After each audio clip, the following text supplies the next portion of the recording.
안녕하세요. 미국주식론 대학의 미준입니다. 6월 26일 오늘의 미국주식 뉴스를 시작합니다. 오늘도 변함없이 미국 주식 투자의 정석을 지키고 있는 미준에 오신 것을 환영합니다. 저에게는 초등학교에 다니는 2명의 아이들이 있습니다. 저도 아빠 입장에서 우리 아이들이 나중에 성장해서 좋은 직업이나 아주 훌륭한 비즈니스를 만들어가면서 행복한 인생을 살았으면 하는 바람을 가지고 있는데요. 부모 입장에서 이런 직업만은 가지지 않았으면 하는 직업군이 있습니다. 두 가지가 있는데요. 첫 번째는 뭐 그럴 일은 없겠지만 혹시나 연예인이 되지 않았으면 이런 생각을 가지고 있고요. 두 번째는 운동선수입니다. 운동선수가 되지 않았으면 하는 그런 희망을 가지고 있는데요. 그 이유가 뭐냐면 두 가지 직업 모두 그 인생의 피크가 너무 빨리 찾아오죠. 뭐 10대 말이라든지 20대 초반, 중반에 인생에서 가장 커다란 성공을 이룰 가능성이 높잖아요. 그래서 그리고 나서는 인생이 하얀 곡선을 그럴 가능성이 굉장히 짙어지는데요. 제가 보기에 그런 인생, 앞으로 다가오는 미래에 나의 인생이 오히려 하락곡선을 그린다. 이런 인생은 조금 슬픈 인생이 아닌가 하는 개인적인 의견을 가지고 있습니다. 그래서 저는요, 우리 아이들이 가면 갈수록 조금이라도 성장하는 이런 삶을 오랫동안 누렸으면 하는 개인적인 욕심이 있고요. 우리가 주식 투자를 하는 이유도 마찬가지인 것 같습니다. 인생 자체가요, 사실 모든 인생이 그 피크를 한 40대에서 50대 정도에 찍잖아요. 그리고 나서 60대가 되고 70대가 되면 육체적인 힘도 좀 딸리고요. 그리고 경제적인 능력도 줄어들 가능성이 굉장히 높죠. 그렇게 되면 아무래도 영적인 힘, 그리고 심리적인 힘도 약화될 가능성이 굉장히 높잖아요. 하지만 이 시기에 만약에 주식 투자로 인해서 경제적인 자유가 보장이 되고요. 경제적으로 조금 강세를 보일 수 있다면 조금이라도 위안이 되지 않을까. 향후에 나이가 들어서도 행복한 인생을 계속해서 꾸려나가는데 많은 도움이 될 수 있다. 이런 생각을 가지고 있습니다. 그렇기 때문에 우리가 이렇게 미준을 통해서 커뮤니티를 형성하고요. 우리의 미래를 위해서 투자를 열심히 하는 것이 아닌가, 이렇게 미준 채널의 미션을 한번 확인해 보는 계기가 마련이 됩니다. 자, 그러면 우리 아이들이 연예인이나 운동선수가 되지 않기를 바라면서 시작하는 6월 26일 오늘의 미국 주식 뉴스 바로 시작합니다. 오늘도 어제 미국 증시 시황부터 정리하도록 하겠습니다. 일단 S&P 500 맵을 보시면요. 다시 주식시장이 정상적인 모습을 보이고 있습니다. 500대 기업 중에 떨어진 종목의 수가 올라간 종목의 수보다는 더 많죠. 따라서 시장의 폭은 다시 좁아졌고요. 하지만 그럼에도 불구하고 시가총액이 커다란 메가테크 기업들 위주로 좋은 상승 추세를 만들어냈습니다. 어제 같은 경우는 엔비디아가 6.76%나 급등 추세를 보였고요. 애플도 올라가고 마이크로소프트도 상승했습니다. 거기에 구글이 플러스 2.65, 메타가 플러스 2.34, 아마존도 상승했고요. 테슬라가 2.61% 올라가면서 테크주 위주로 상승 추세를 만들어냈다. 이렇게 정리가 가능합니다. 3대 지수의 움직임을 보시면요. 다우존스는 0.76% 하락했고요. S&P 500은 0.39% 상승했습니다. 나스닥은 무려 1.26% 급등하면서 다시 한번 테크주들이 주도하는 시장의 형국이 만들어졌다. 이렇게 보시면 되고요. 소형주도 잠깐 보도록 하겠습니다. 러셀 2000은 0.42% 떨어졌고요. S&P 600은 0.85% 떨어졌습니다. 따라서 시장의 폭은 굉장히 좁았다. 일부 메가테크 기업들만 상승하는 그런 추세였다. 이렇게 보시면 되겠죠. 다음에는 어제 나스닥의 상승 추세를 타고 주가가 가장 많이 올라간 성장주 이름을 보도록 하겠습니다. 가장 위쪽에 추이가 나와 있는데요. 추이가 대단합니다. 어제도 11.28% 추가적으로 상승하면서 이제 한 달 동안 주가가 거의 81%나 급상승하는 대단한 추세를 만들어내고 있고요. 두 번째로 추세가 좋았던 종목은 마이크로 스트래티지 9.01% 비트코인의 반등으로 인해서 급상승했습니다. 세 번째로 레딧이 플러스 8.68% 보였고요. 네 번째로 리비안이 보이는데요. 리비안은 어제 8.63% 상승했는데요. 그 아래쪽을 보시면 지금 장이 마감된 이후에 42.2% 추가적으로 폭등을 하고 있습니다. 자, 이렇게 리비안의 주가가 42%나 올라간 이유가 있는데요. 폭스바겐이 10억 달러의 지분을 인수한다라는 발표가 있었습니다. 따라서 리비안이 그렇지 않아도 자금 사정이 여의치 않았잖아요. 그런 상황에서 폭스바겐이라는 대기업이 드디어 지원을 시작하면서 굉장한 반등을 보이고 있다. 이렇게 보시면 되겠죠. DJT가 8.50% 추가적으로 상승을 했고요. 엔비디아가 6.76% 반등에 성공을 했습니다. 스냅이 플러스 6.64, 암홀딩즈 역시 6.31% 반등에 성공을 했고요. 누홀딩즈 플러스 5.40, 코인베이스 플러스 4.43, 엑셀리스 테크놀로지 4.12% 올라가면서 가장 좋은 상승 추세를 만들어냈습니다. 다음에는 어제 나스닥의 상승에도 불구하고 주가가 많이 떨어진 성장주의 이름인데요. 솔라 엣지가 무려 20.6% 폭락을 했고요. 스템이 마이너스 8.13, 차지포인트 마이너스 7.19, 펠로톤 마이너스 7.16, 텔라닥 마이너스 5.89, 인페이지 에너지 마이너스 5.71, 조비 에비에이션 마이너스 5.28, 오픈도어 마이너스 4.86, 유니티 소프트웨어 마이너스 4.07, 인텔리아가 마이너스 4.00, 마지막으로 월프스피드가 3.79% 하락하면서 가장 좋지 않은 주가의 흐름을 만들어냈습니다. 최근 방송에서 누누이 말씀드리는 것처럼 주가의 하락 추세가 도드라지는 종목은요, 추가적인 하락이 발생할 가능성이 굉장히 높습니다. 주가의 모멘텀이 변동하는 데는 시간이 걸릴 수밖에 없거든요. 보시는 것처럼 어제 하락한 종목 역시 최근에 주가 흐름이 가장 좋지 않은 종목이 추가적으로 하락하는 경우가 많이 발견된다. 따라서 모멘텀을 체크하면서 종목을 고르는 것이 굉장히 중요하다는 것을 다시 한번 확인해 볼 수 있는 기회였습니다. 마지막으로 미주은 탑12의 성적인데요. 어제 미주은 탑12 중에 한 종목을 제외하고 모두 상승을 했습니다. 엔비디아가 6.76% 올라가면서 가장 좋았고요. 지금 장이 마감된 이후에도 2.51% 추가적으로 상승 추세를 보이고 있습니다. 벌티브 홀딩즈가 플러스 2.89%로 좋았고요. 세 번째로 TSMC 플러스 2.85, SMCI 플러스 1.95, 팔란티어 플러스 1.66, 인피니언 플러스 1.63, 마이크론 테크놀로지 플러스 1.52, 우버 테크놀로지 플러스 1.19, 비트코인이 1% 상승하면서 61,490에 가 있고요. 마이크로소프트가 플러스 0.73, 아마존이 플러스 0.41, 마지막으로 펄솔라 혼자 떨어졌는데요. 어제 청적 에너지 종목들이 단체로 하락했습니다. 이런 추세 덕분에 1.74% 주가가 빠졌다. 이렇게 정리가 가능합니다. 오늘 첫 번째로 준비된 기사는 시장에 대한 전망입니다. 미국 증시의 지속적인 상승을 뒷받침하는 긍정적인 신호가 잡히고 있다고 하는데요. 어떤 내용인지 자세히 읽어볼 만합니다. 2024년 상반기 마감이 다가오는 시점에서 주식시장 강세장의 자신감을 높이는 데 도움이 되는 특이한 일이 월가에서 일어나고 있다고 합니다. 팩트셋 데이터에 따르면요. 일반적으로 1년 중에 이 기간에는 감소하는 기업의 수익 추정치가요. 실제로는 증가하고 있다는 굉장히 반가운 소식인데요. 무슨 내용인지 한번 보시죠. S&P 500 기업의 2024년 주당 순이익 컨센서스는요. 12월 말 이후에 2.4% 상승하면서 244.79달러를 기록했다고 합니다. 바로 여기인데요. 2023년 12월 31일에 발표된 어닝에 대한 전망치를 보시면요. 239.09입니다. S&P 500에 속해져 있는 500대 기업이 만들어내는 EPS를 다 더한 값이죠. 자, 그런데 2024년 6월 17일을 보시면요. 이 수치가 244.79로 늘어났습니다. 그 얘기는 2.4% 정도 전망이 상향 조정됐다. 이렇게 우리가 이해가 가능하죠. 자, 그에 비해서 상향식 추정치는 지난 10년간 첫 6개월 동안 평균적으로 2.6% 하락한 통계가 있다고 합니다. 바로 이 부분이죠. 10년간 그 변화 모습을 보시면요. 보통 12월 말의 전망치랑 그리고 나서 6개월 이후의 전망치를 비교해 보면요. 대부분 마이너스입니다. 평균적으로 2.6% 하락했거든요. 따라서 보통 연말에는 그 다음에 대한 어닝의 전망치가 굉장히 긍정적이다. 조금 지나치게 낙관적이다. 그리고 나서 6개월 이후를 보면 보통은 2.6% 정도 하락 추세를 보인다. 이렇게 우리가 정리가 가능한데 이번에는 2.4% 오히려 올라간 거죠. 자, 그리고 그 다음해인 2025년에 대한 어닝 전망치도요. 6개월 전보다 4%나 상승한 279.46달러로 지난 10년 동안 평균 1.7% 하락한 것에 비해서 드문 상승세를 보이고 있다고 합니다. 따라서 2024년에 대한 전망치뿐만 아니라 바로 내년이죠. 2025년에 대한 전망치를 보시면 6개월 전에는 268.8을 기대하고 있었는데요. 이제는 279.46이 나오고 있다. 자, 이러한 수치는요. 500대 기업이 전망하는 가이던스, 이거를 참고해서 애널리스트들이 컨센서스를 발표하잖아요. 이 컨센서스 평균치를 다 합친 겁니다. 그랬더니 6개월 만에 전망치가 4.0% 증가했다. 이렇게 보시면 되죠. 역사적인 평균은 마이너스 1.7이다.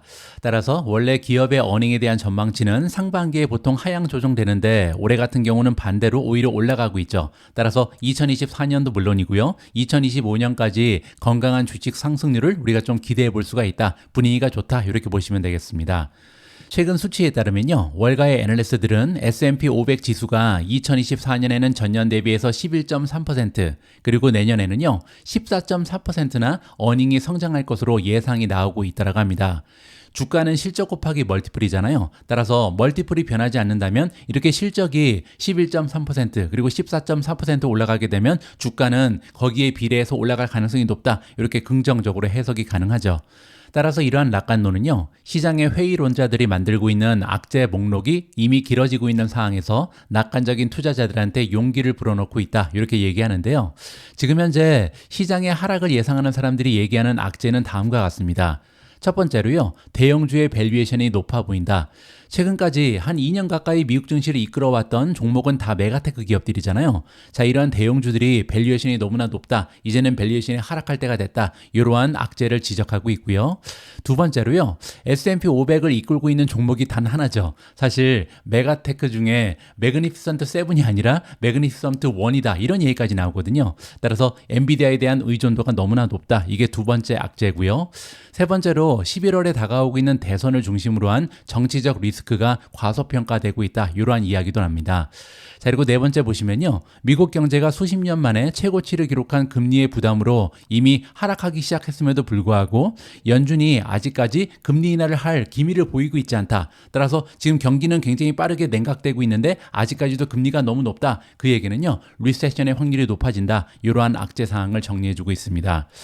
하지만 그럼에도 불구하고 대부분의 월가의 전략가들은요, 여전히 낙담하지 않고 있고 최근에 다수의 전략가들이 2024년 목표 주가를 상향 조정했습니다.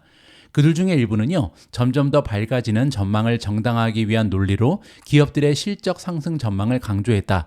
따라서 최근에 많은 기관에서요, 그들의 이 S&P 500 연말 주가를 상향 조정했잖아요. 그리고 그러한 이유로 기업들의 어닝이 좋아지고 있다. 이렇게 논리를 뒷받침한다는 거죠. 캐피탈 이코노믹스라는 기관이 있는데요. 이 기관 역시 지난주 금요일 날 S&P 500의 2024년 목표 주가를 6천으로 상향 조정했다. 이렇게 발표를 했습니다. 그러면서 뭐라고 얘기했냐면요, 수익에 대한 기대가 얼마나 빠르게 증가하고 있는지에 대해서 굉장히 놀랬다. 따라서 기업들의 어닝의 전망치가 굉장히 빠른 속도로 올라가고 있다. 이렇게 긍정적인 부분을 얘기하는 거죠. 올해 1분기에 수익 성장률이 급격히 회복된 것은요, 2023년 수익 불황, 즉 미국의 최대 상장 기업들의 수익이 전년 동기 대비 2분기 이상 감소하면서 수익이 1% 성장에 그쳤던 상황이 중요한 출발점이 되었다라고 설명을 해주고 있습니다. 이 얘기는 뭐냐면요, 2023년에 수익의 성장이 너무나 작았기 때문에 기저현상이 나타나는 거죠. 따라서 2024년에는 많은 기업들이 수익의 성장률이 굉장히 높다. 이렇게 설명이 나와 있습니다. 자, 이러한 최근의 턴어라운드에도 불구하고 회의론자들은요, 인공지능 붐이 월가의 수익 전망에 불확실성 요소를 가져왔다. 이렇게 우려를 표명하고 있는데요. 그들의 결론이 뭐냐면 인공지능 혁명이 근로자들의 생산성을 크게 향상시킬 수 있다는 약속이 언제 실현될지 아무도 정확히 알 수 없다. 따라서 아직까지는요, 인공지능으로 인해서 많은 기업들이 비용을 절감하는데 그 효과가 미미하다. 따라서 너무나 앞서 나가고 있다. 이렇게 지적을 하고 있는 거죠. 실제로 지금까지 반도체 생산과 이를 수용하는 데이터 센터에 관여하는 엔비디아와 그리고 소수의 기업을 제외하고는요, AI로 인해서 수익이 크게 증가한 기업은 거의 없습니다. 따라서 기대는 굉장히 높은데 실제로 인공지능으로 인해서 엄청난 수익을 창출하고 있는 기업은요, 엔비디아 그리고 그 밖에 몇몇 기업에 불과하다. 이렇게 부정적으로 얘기를 하는 거죠. 캐피탈 이코노미스 팀은요, 수익 기대치가 너무나 낙관적일 수 있다는 위험을 인정하긴 했습니다. 하지만 그들의 분석가들은요, 1분기 미국 대기업의 수익 증가율이 예상보다 훨씬 높았기 때문에 이를 의심할 만한 충분한 이유가 없다라고 결론을 짓고 있습니다. 자, 따라서 정리를 해보면요, 실제로 인공지능으로 인해서 많은 기업들이 이 어닝을 급격하게 발전시키지는 못하고 있습니다. 하지만 그럼에도 불구하고 최근에 1분기 실적 발표를 보니까요, 미국의 대기업들, 즉 S&P 500에 속해져 있는 기업들이요, 실제로 예상보다는 실적이 좋게 나오고 있다는 거죠. 따라서 인공지능 시대에 수혜를 조금씩 받고 있다는 증거가 발견된다. 이렇게 보시면 됩니다. 지금 월가에서는요, 엔비디아와 그 경쟁사들이 작년에 보인 놀라운 수익 성장 속도를 유지할 것으로 예상하지는 않는다고 합니다. 따라서 지금 뭐 600%씩 올라가고 이런 현상이 계속해서 지속될 수는 없다. 이렇게 얘기하는 거죠. 하지만 S&P 500에 대한 컨센서스 예측에 따르면요, 2024년 하반기에는 전체 수익 성장에 대한 10대 종목의 기여도가 감소하는 반면 나머지 493개 기업의 기여도가 증가할 것으로 예상이 나온다.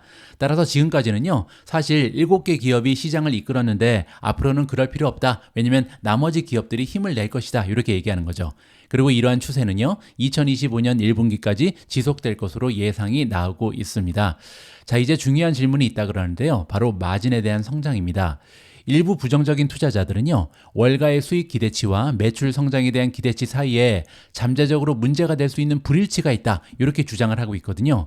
자, 그 얘기가 뭐냐면 팩트셋의 가장 최근 추정치에 따르면요, 매출은 2024년에 5% 증가하는 데 그칠 것으로 나와 있고요, 2025년에도 5.8% 성장에 그칠 것으로 예상이 나온다고 합니다. 따라서 앞에서 우리가 살펴봤던 어닝에 성장하는 차이가 많이 있죠. 따라서 이는 월가의 어닝 목표를 달성하기 위해서는요, 기업들이 순 마진을 확대해야 될 가능성이 굉장히 높다는 것을 시사한다. 자, 앞에서 우리가 뭐 어닝이 14%씩 올라갈 것을 기대하고 있잖아요. 자, 그런 어닝의 성장이 발전되기 위해서는 매출은 그만큼 뒷받침이 안 되기 때문에 마진이 확대돼야 된다. 이렇게 정리가 가능한 거죠. 모간 스탠리 웰스 매니지먼트의 최고 투자 책임자 리사 샬렛이 나오는데요. 이 전문가는 앞으로 기업들이 더 많은 수익을 창출하기가 어려울 수 있는 한 가지의 잠재적인 역풍을 강조하고 있습니다. 그게 뭐냐면요, 소비자 물가가 더 이상 도매 가격보다 빠르게 상승하고 있지 않다. 따라서 일부 기업들의 가격 책정력이 약화될 것이다. 이렇게 주장을 합니다. 따라서 가격 인상 능력이 제한되어 있기 때문에 추가적인 마진 확대는 비용 절감이라든지 인건비 절감, 그리고 근로자 생산성 향상에서 이루어져야 할 것이다. 가격을 더 올리는 것은 불가능하다. 이렇게 얘기하는 거죠. 따라서 앞으로 실제로 지금 매출의 상승 추세는 어느 정도 제한되어 있잖아요. 뭐 기껏해야 5%, 요 정도 성장이 가능한데요. 자, 그럼에도 불구하고 어닝이 앞으로 10%에서 15% 가까이 올라가기 위해서는 마진이 올라가야 된다. 자, 그 방법은 유일하게 비용을 절감한다든지 인건비를 절감한다든지 아니면 생산성을 늘리면서 이루어져야 할 것이다. 이렇게 마무리가 되고 있습니다. 자, 그렇게 보면요, 굉장히 시기적절하게 인공지능이 도입이 되고 있잖아요. 왜냐면 인공지능의 역할이 그거죠. 비용을 절감해주고 인건비를 절감해주고 그리고 생산성을 높여주는 것이 바로 AI의 역할이죠. 따라서 이러한 기대치를 충족할 수 있는 테크놀로지가 이미 발견이 되고 있고 지금 여러 기업에서 도입이 되고 있다. 따라서 긍정적으로 평가가 가능하지 않을까 개인적으로 판단합니다. 앞에서 우리가 함께 읽어본 기사의 내용을 정리해보면요, 앞으로도 미국 증시의 상승 추세는 당분간 지속될 가능성이 높죠. 그리고 그러한 논리의 중심에는요, 기업들의 어닝이 있습니다. 기업 어닝에 대한 전망이 지속적으로 상향 조정되고 있죠. 따라서 기업의 어닝이 올라가면서 앞으로도 주가가 달릴 수 있는 기초가 마련된다. 이렇게 보시면 됩니다. 자, 그리고 기업의 어닝의 전망치가 상승 조정되는 이유는요, 매출도 성장하고 있지만 마진이 계속해서 확대될 가능성이 높다. 이렇게 우리가 유추를 해볼 수가 있는데요. 이렇게 기업의 마진이 계속해서 확대되기 위해서는 인공지능의 역할이 굉장히 중요하죠. 자, 그런데 마침 기업의 경영진을 상대로 인공지능의 효과에 대한 설문조사가 있었고요. 거기에 대한 결과를 우리가 직접 확인해 볼 수 있는 소중한 그런 기회가 마련됐습니다. 이번 주 UBS가 발표한 철저했던 설문조사에 따르면요, 엔비디아, 마이크로소프트 및 기타 몇몇 대기업이요, 기업 인공지능 채택에 확실한 리더로 부상을 했다고 합니다. 수혜주가 될 수 있다는 거죠. UBS는 이 보고서를 위해서 130개 조직의 IT 임원을 대상으로요, 인공지능 칩, 인공지능 모델, 클라우드 인프라, 데이터, 보안, 애플리케이션, 소프트웨어 수준에서 AI 구현 계획에 대한 설문조사를 철저하게 실시했다고 합니다. 자, 그 결과가 여기 깔끔하게 정리가 되어 있는데요. 일단 응답자의 절반이 넘는 52%는요, 자사가 적어도 한 가지 이상의 제너레이티브 AI 사용 사례를 도입했다. 이렇게 긍정적으로 답을 했습니다. 그리고 이러한 결과는요, 6개월 전 설문조사에서는 39%에 불과했거든요. 따라서 39%보다 6개월 만에 많이 증가했다. 이렇게 정리가 가능하죠. 자, 하지만 AI 사용 사례를 대규모로 사용하고 있는 기업은 아직까지는 10%에 불과합니다. 따라서 AI 수익 창출이 크게 증가될 시기는요, 2024년 하반기보다는 2025년이 될 가능성이 굉장히 높다. 이렇게 우리가 유추를 해볼 수가 있겠죠. 2024년에 예상되는 평균 AI 지출액은요, 2023년에 165만 달러에 비해서 2024년에는 157만 달러로 오히려 줄었습니다. 하지만 2025년에는요, 무려 295만 달러로 2배 가까이 증가할 것으로 예상이 된다. 따라서 가면 갈수록 많은 기업들이 AI 때문에 돈을 많이 쓸 것이다. 이렇게 유추가 가능한 거죠. 칼 키어스테드가 이끄는 UBS 애널리스트들은요, 실제로 어떤 기업들이 가장 많은 수혜를 입고 있는지 여기 깔끔하게 우리를 위해서 정리해주고 있습니다. 첫 번째로 GPU를 보시면요, 예상할 수 있는 것처럼 엔비디아가 훈련과 추론 모두에서 가장 선호되는 통근 플랫폼으로 남아있다. 따라서 아직까지 GPU는요, 무조건 엔비디아다. 이렇게 보시면 됩니다. 응답자들은요, 이미 블랙엘 제품 출시 6개월 전부터 블랙엘을 활용하겠다는 의사를 강하게 드러내고 있다. 따라서 아직 출시도 되지 않은 블랙엘을 사기 위해서 줄 서 있다. 이렇게 보시면 되겠죠. 응답자의 약 70%는요, LLM, 라지 랭귀지 모델의 약자죠. 자, 이러한 인공지능의 훈련 플랫폼으로 엔비디아의 하드웨어를 사용하고 있다. 이렇게 응답을 했고요. 또 다른 21%는 AWS, 아마존 웹 서비스의 트웨니엄을 사용한다. 그리고 4%는요, 인텔이 제공하는 가우디를 사용하고 있다. 이렇게 응답이 나왔습니다. 설문조사에 참여한 기업에서 가장 많이 사용하고 있는 LLM 모델, 인공지능 모델은요, 역시 마이크로소프트가 지원하고 있는 오픈 AI의 모델인 챗GPT-4 그리고 챗GPT 3.5다. 따라서 아직까지는요, 챗GPT가 가장 인기 있는 인공지능 모델이다. 이렇게 보시면 되고요. 자, 그리고 3위를 보시면요, 메타가 등장합니다. 메타의 라마가 3위를 차지했다. 굉장히 긍정적이고요. 한편 AI를 위한 클라우드 인프라 제공 기업으로는 마이크로소프트 그리고 AWS가 탑2를 차지했다. 따라서 마이크로소프트가 인공지능에서는 AWS한테 밀리지 않는다. 이걸 우리가 볼 수가 있는 거고요. 구글 클라우드는 3위를 차지했다라고 합니다. 자, 그리고 또한 AI 사용 사례에서 가장 많이 활용되고 있는 내부 IT 벤더는요, 서비스 나우였다고 합니다. 인공지능을 이용한 외부 영업 지원 측면에서도, 따라서 세일즈 측면에서도 세일즈포스를 제치고 1위에 올랐다. 따라서 세일즈포스보다는 오히려 서비스 나우의 세일즈 툴이 더 인기가 많다. 이렇게 우리가 볼 수 있는 거고요. 다음에는 텍스트 이미지 생성 AI 툴인데요. 대다수의 기업이 오픈 AI가 제공하는 달리 그리고 어도비의 파이어플라이를 선호한다. 이렇게 보시면 됩니다. 마지막으로 개발자를 위한 AI 기반 자동 프로그래밍 도구로는요, 65%의 압도적인 비율로 마이크로소프트가 제공하는 GitHub 코파일럿이 선택이 됐다. 자, 보시는 것처럼 코파일럿을 지금 제공하고 있는 마이크로소프트가 엄청나게 많이 활용이 되고 있죠. 따라서 마이크로소프트에 대해서 조금 더 자세한 내용을 살펴보면 좋을 것 같고요. 자, 이번에 이렇게 소중한 정보를 정리해준 애널리스트 칼 키어스테드가 나오는데요. 이 전문가는 8,900명 중에 237위에 랭크가 되어 있습니다. 따라서 상위 한 3% 정도 되는 굉장히 유능한 전문가죠. 자, 그런데 이 전문가가 어떤 주식을 추천하고 있는지 쭉 보니까요, 대부분 소프트웨어 기업인데 대부분 홀드입니다. 아직까지는 사지 말고 기다려라. 이렇게 얘기하고 있는 거죠. 그 이유가 뭐냐면요, 앞에서 우리가 살펴본 것처럼 인공지능 수혜주가 많이 있는데요, 아직까지는 대규모로 이렇게 구입을 하고 있지는 않다. 따라서 실질적으로 이러한 소프트웨어 기업들이 선택받기 위해서는, 많은 혜택을 받기 위해서는 조금 더 시간이 걸릴 것이다. 내년 정도까지 기다려야 된다. 이러한 의견을 그가 추천하고 있는 종목에 대한 포지션에서도 우리가 유추를 해볼 수가 있는 거죠. 자, 다음에는 마이크로소프트의 펀더멘탈을 잠깐 보도록 하겠습니다. 지금 이미 주가가 450까지 올라가 있는데요, 밸류에이션이 당연히 F학점을 받고 있겠죠.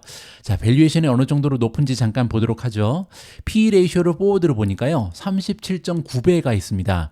과거 마이크로소프트의 5년 평균은 31배밖에 되지 않거든요. 따라서 그렇지 않아도 비싼 주식인데 지금 37.9배는 좀 지나치게 밸류에이션이 확장된 것이 아닌가, 이렇게 걱정을 해볼 수가 있는 거죠. 자, 그리고 성장률을 대입해도 마찬가지입니다. 포워드 PEG를 보시면요, 과거 5년 평균은 2.31이었는데 지금 현재는 2.76까지 올라가 있습니다. 따라서 성장률을 가미해도 지금 현재 밸류에이션은 너무나 높게 형성이 돼 있다. 따라서 줍줍하기는 조금 밸류에이션에 문제가 있다. 개인적으로 평가를 하고 있습니다. 다음에는 모멘텀을 보도록 하겠습니다. 26가지의 모멘텀 지표 중에 단 한 가지만이 매도를 주장하고 있고요. 10가지는 중립, 그리고 15가지는 매수의 주장을 하고 있다. 이렇게 보시면 되고요. 자, 그런데 한 가지 문제점이 보이죠? Relative Strength Index를 보시면 지금 70.48에 가 있습니다. 따라서 단기적으로 조금 과매수돼 있다. 조금 기술적인 조정이 나올 가능성도 높다. 이렇게 부정적으로 해석이 가능한 거고요. 자, 그리고 주가 차트를 보도록 하겠습니다. 일단 장기적인 차트, 5년 차트를 보시면요. 여기 컵 앤 핸들이 보이죠. 따라서 지금까지 계속해서 마이크로소프트의 주가 흐름이 좋았던 이유는요. 컵 앤 핸들이 형성되고 그 위로 주가가 뚫고 올라오면서 좋은 추세가 장기간 이어졌다. 이렇게 보시면 되겠죠. 이번에는 1년 주가 차트인데요. 여기 터널이 굉장히 선명하게 보입니다. 따라서 계속해서 같은 추세를 유지하면서 이 터널 안에서 떨어졌다 올라갔다 떨어졌다 올라갔다를 반복하는 추세를 보이는 것이 마이크로소프트다. 이렇게 볼 수가 있는 거고요. 기간을 줄여서 6개월을 봐도 마찬가지죠. 단기적인 모습을 봐도 이렇게 상승했다 떨어지는 추세 계속해서 터널을 지켜내고 있잖아요. 따라서 굉장히 일정한 간격을 유지하면서 상승과 하락을 반복하면서 지속적으로는 올라가는 모습을 보이는 것이 마이크로소프트의 주가다. 이렇게 보시면 됩니다. 따라서 앞으로도 이러한 터널이 계속해서 지켜진다면 이제는 조금 하락할 추세가 발견되겠죠. 따라서 지금 현재 주가에서는요. 아까 보신 것처럼 RSI 지수도 조금 높고요. 또한 터널의 가장 위쪽에 가 있다는 것을 가정하게 되면 조금은 지금 매수하기에는 조금 시점이 좋지 않지 않을까 개인적으로 판단을 하고 있습니다. 그럼에도 불구하고 단기적인 추세는 좋은데요. 3개월 주가 차트를 보시면 컵 앤 핸들이 다시 하나 발견됩니다. 따라서 장기적으로도 그렇고 단기적으로도 주가 차트의 모습이 굉장히 예쁜 주식이 마이크로소프트라는 것을 다시 한번 확인해 볼 수 있었습니다. 오늘은 좀 죄송한 말씀을 드려야 될 것 같습니다. 제가 방송 녹화를 진행하는 도중에 갑자기 기술적인 문제가 발생을 해서요. 한동안 전전이 됐었습니다. 그래서 계속해서 지금 녹화를 진행할 수 없는 상황에 좀 처해 있거든요. 아무래도 오늘 방송은 여기서 마무리를 해야 될 것 같은데요. 굉장히 짧은 방송을 보내드리게 돼서 죄송한 마음입니다. 오늘 준비했던 기사가 굉장히 많았었는데 그중에 이 기사만은 여러분들께 꼭 공유드려야겠다라는 생각이 드는 기사는요. 내일 조금 늦은 감이 있더라도 다시 편성해서 내일 방송에서라도 함께 읽어볼 수 있도록 하겠습니다. 오늘 방송 기대하셨을 텐데 이렇게 짧게 구성하게 돼서 굉장히 죄송한 마음을 다시 한번 전달해 드리고 싶습니다. 우리 모두가 미국 주식 투자로 은퇴하는 그날까지 다 함께 화이팅입니다. 행복한 하루 되세요. 감사합니다.